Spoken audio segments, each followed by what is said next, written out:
Hey there!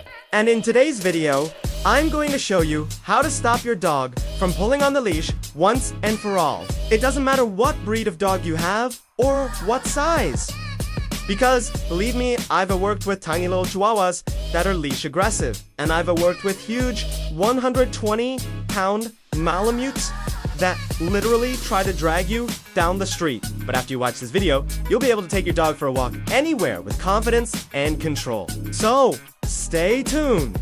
Teaching your dog to walk nicely on a leash. There are 3 key things to keep in mind. One is that you want to teach your dog that being by your side is rewarding. 2 is that you want to teach your dog that pulling on the leash is never okay. And point 3 is that you want to prevent your dog from ever getting into a pulling contest with you. And if you can remember these 3 things while you're walking your dog, you will be successful. Now, let's put all that theory into practice and see what I mean. When you're putting on the leash, I recommend that you clip the leash on and then wait for your dog to calm down before you start walking. If you're like most people, when you put the leash on your dog, you immediately start walking. This tells your dog that putting pressure on the leash means that he gets to go outside and explore, which is rewarding. So, instead, wait until your dog is nice and calm before you start walking. This way, your dog will learn that being calm and under control is what allows him to go outside. Now that we're both ready to go, I am gone. Now, start by walking away from my puppy, just a few steps, and then come back. The goal of this is to make my dog want to come back towards me. Because dogs are prey animals, they naturally want to chase things that are running away from them. So if I run away from my dog, he'll naturally want to chase me down. And when he comes back to me, I'm gonna reward him with praise and petting. Now at first, my dog won't understand why he's getting rewarded. But over time, he will learn that coming back to me is the only way that he is going to get some much needed attention. Next, I'm gonna start walking forward. While doing this, I am gone. Keep a slight amount of tension on the leash so that my dog has to stay close to me in order for the leash to be slack. It is also important that you keep the leash close to your leg so that your dog cooey can get around you. If you hold the leash too far out from your body, it'll be easier for your dog to get ahead of you.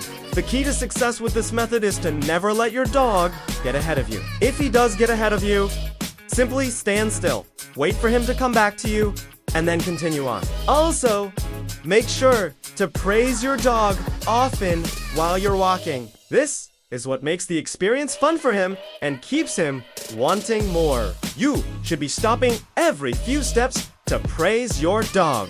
If you only give him praise once in a while, he won't understand why he's getting the praise and therefore won't repeat the behavior. Another thing you need to be aware of is that your dog may try to sneak out from around your legs in an attempt to get ahead of you. If this happens, simply grab the leash and pull it tight.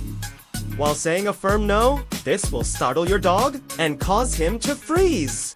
In that moment of surprise, quickly step over the other side of your dog and continue walking. One last thing I want to mention about this method is that you should never, ever pull on the leash yourself. You may think that pulling on the leash is just a quick fix to get your dog to come back to you, but it actually teaches your dog that the leash is a toy and that it is fun to pull on.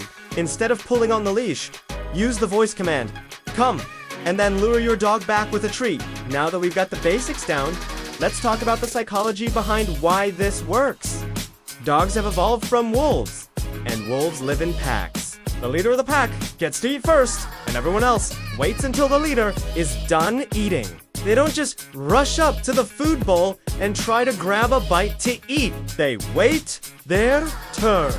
Similarly, you are the pack leader of your dog's eyes. Your dog sees you as the provider of all good things, including food, water, toys, love, and even rules. When you withhold these things, it's because you are the leader and that is your rule. When you give them back to your dog, it's because you have chosen to do so. You are the one in charge. You are the one who decides when he gets to go outside, when he gets to come inside, and when he gets to eat. Your dog respects you because you are the leader of the pack. And he wants to be close to you because that's where all the good stuff comes from. In addition to that, Dogs are naturally curious creatures and want to explore their world. But if they pull on the leash, they're going to miss out on all the exciting smells that are around them. Over time, your dog is going to learn that staying close to you means that he is able to explore more, and pull means that he misses out on all the fun. So those are the basics of how to train your dog to walk nicely on a leash. Remember the 3 things I told you at the beginning? 1 is that you want to teach your dog that being by your side is rewarding. 2 is that you want to teach your dog that pulling on the leash is never okay. And number 3 is that you want to prevent your dog from ever getting into a pulling contest with you. If you can remember these 3 things while you're walking your dog, you will be successful. If you have any questions about this method, please feel free to leave them in the comments below. And don't forget to hit that subscribe button if you haven't already. New videos are posted every single week.